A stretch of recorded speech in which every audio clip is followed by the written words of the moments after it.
টানা চতুর্থ দিনের মতো উত্তরাঞ্চলের ৩ জেলায় দূরপাল্লার বাস চলাচল বন্ধ রয়েছে। এতে দুর্ভোগে পড়েছেন যাত্রীরা। এ নিয়ে আরও জানাতে রাজশাহী থেকে যুক্ত হয়েছেন রাকিবুল হাসান। রাকিব, বাস চলাচল বন্ধে পুজোর ছুটিতে যাত্রীদের দুর্ভোগ বাড়ছে কিনা এবং সংকট নিরসনে কোনো উদ্যোগ আসলে নেওয়া হয়েছে কি?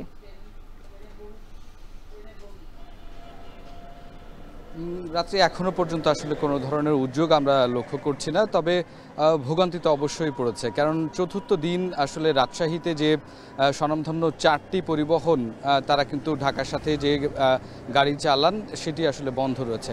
এইতে আসলে সাধারণ যাত্রী যারা আছেন তারা তো আসলে আগে থেকেই বুঝেছেন যে বাস চলাচল বন্ধ, যার কারণে ট্রেনের উপরে চাপ পড়েছে এবং যেই সমস্ত গাড়ি লোকাল অর্থাৎ স্থানীয় ভাষায় যেগুলোকে ঝাউলি পরিবহন বলা হয়, অর্থাৎ যেখানে বিভিন্ন জায়গায় থেমে থেমে আসলে ঢাকা পর্যন্ত যারা পৌঁছান, সেই সমস্ত জায়গায় কিন্তু যাত্রী সংখ্যা বেড়েছে এবং সেখানে প্রতি গাড়িতে যেখানে 500 টাকা পর্যন্ত আসলে প্রতি ট্রিপে ভাড়া হতো, সেটি 700 থেকে 900 টাকা পর্যন্ত আসলে চার্জ করা হচ্ছে। তো অর্থাৎ অতিরিক্ত ভাড়াও কিন্তু আসলে যাত্রীদেরকে গুনতে হচ্ছে। যেখানে শুধুমাত্র একটি মাত্র পরিবহন, একতা পরিবহন, তারা তাদের যে গাড়ি চলাচল সেটি আসলে স্বাভাবিক রেখেছে।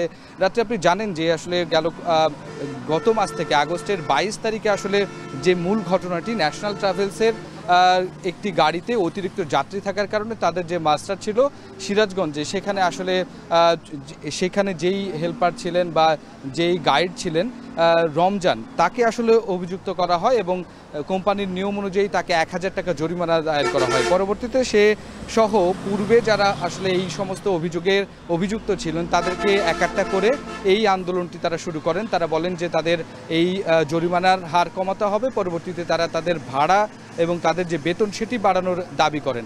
এভাবে কিন্তু কয়েক দফায়, প্রায় 5 দফা আসলে মালিকদের সাথে বসেন। এরপরে শুধুমাত্র ন্যাশনাল ট্রাভেলস না, এর পাশাপাশি গ্রামীণ, দেশ ট্রাভেলস, হানিফ পরিবহন এবং অন্যান্য যে পরিবহনগুলো রয়েছে তাদের সাথেও এই বিষয়টিকে আসলে শ্রমিকরা জড়িয়ে দেন।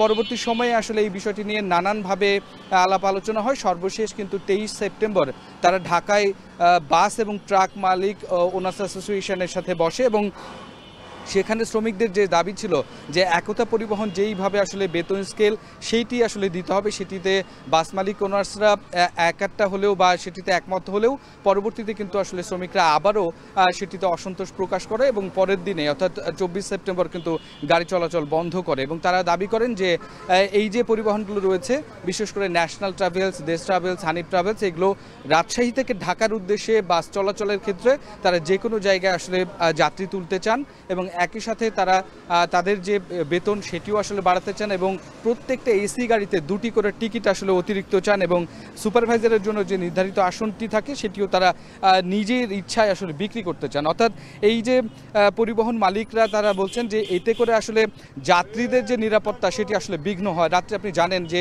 5 আগস্টের পর রাজশাহী ঢাকা রুটে আসলে গণধর্ষণের ঘটনার অভিযোগ আছে, ডাকাতির অভিযোগ আছে, যার কারণে আসলে মালিকরা বাধ্য হন এই রুটে বাস চলাচল বন্ধ করতে। তবে এখন পর্যন্ত কোনো সিদ্ধান্ত হয়নি চলাচলের পরবর্তী কী হবে। তো রাত্রেই ছিল রাজশাহী থেকে আমার কাছে সর্বশেষ। উত্তরাঞ্চলের 3 জেলায় দূরপাল্লার বাস চলাচল বন্ধ রয়েছে। এতে দুর্ভোগে পড়েছেন যাত্রীরা। এ নিয়ে বিস্তারিত জানাতে যুক্ত ছিলেন রাকিবুল হাসান।